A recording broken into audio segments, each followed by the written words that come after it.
உட்காருமா.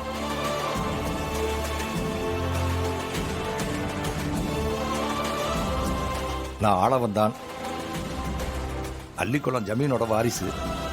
நீதியும் நேர்மையும் மனுஷன் நடக்கிற நடத்தையிலையும் பேசுற வார்த்தையிலையும் இருக்கணும்னு நம்புறவன் நான்.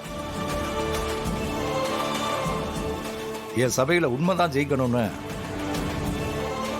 நான் தினமும் வணங்குற என் தாய் பராசக்தி கிட்ட வேண்டிக்கிறேன்.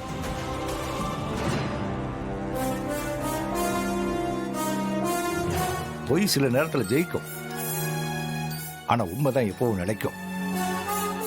இதை நான் என் அனுபவத்துல இருந்து சொல்றேன். அதனால என் முன்னால இங்க பேசுறவங்க எல்லாரும் உண்மையை பேசுறது நல்லது. புரியுதா? இதுல பாதிக்கப்பட்டது யாரு? நான் தாங்க ஐயா. சொல்லுமா. மனசாட்சிக்கு விரோதம் இல்லாம எது நடந்ததோ எது உண்மையோ அதை சொல்லு. ஐயா, நான் சாமுண்டீஸ்வரி அம்மா வீட்டுக்கு நலங்கு ஃபங்க்ஷனுக்கு போயிருந்தேன். அப்போ அவங்க வீட்டுல மாடியில இருந்த ரூம்ல பாத்ரூம் போலான்னு போனேன். அங்க இந்த டிரைவர் வந்து என்கிட்ட தப்பா நடந்துக்க பார்த்தா.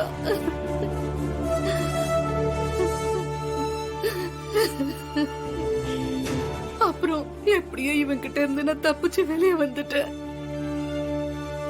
வீட்டுல இருக்க எல்லாருக்கிட்டையும் நான் நடந்ததை சொன்னேன். அவங்கதான் பஞ்சாயத்துல வச்சு எல்லாத்தையும் பேசிக்கலன்னு சொன்னாங்க. ஐயா, எனக்கு இன்னும் கல்யாணம் கூட ஆகலையா.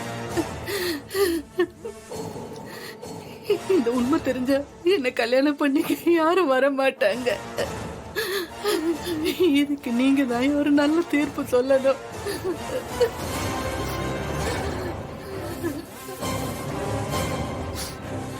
இந்த குற்றச்சாட்டுக்கு நீ என்னப்பா பதில் சொல்ற?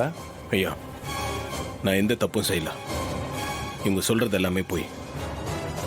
இவங்க சொல்ற மாதிரி அங்க எந்த விஷயமும் நடக்கல. அது சரி, நீ ஏன் அந்த பொண்ணு இருக்கிற ரூமுக்கு போன? அந்த பொண்ணு அங்க இருந்ததே எனக்கு தெரியாதுங்கய்யா. நானும் அங்க போல. சந்திரா மேடம் சொல்லி தான் அங்க போனேன். அவங்க தான் மேல் ரூம்ல இலக்கட்டை இருக்கு, அதை போய் எடுத்துட்டு வான்னு சொன்னாங்க. அந்த இலக்கட்டை எடுக்கிறதுக்காக தான் அங்க போனேன். இங்க சந்திரா யாரு? ஐயா, என் பேர் தான் சந்திரா. நான் சாமுண்டீஸ்வரியோட கூட பிறந்த தங்கச்சி. நீ யாருங்கிறது இங்க அனாவசியம். விஷயத்தை மட்டும் சொல்லு. ஐயா, இவன் போய் சொல்றாங்கய்யா. நான் இவனுக்கு எந்த வேலையும் வைக்கல. இவனுக்கு என் மேல முன்விரோதம் இருக்கு. அதனாலதான் என்ன பழி வாங்குறதுக்கு இதுல இழுத்து விடுறான். இவன் சொல்றத நம்பாதீங்கயா.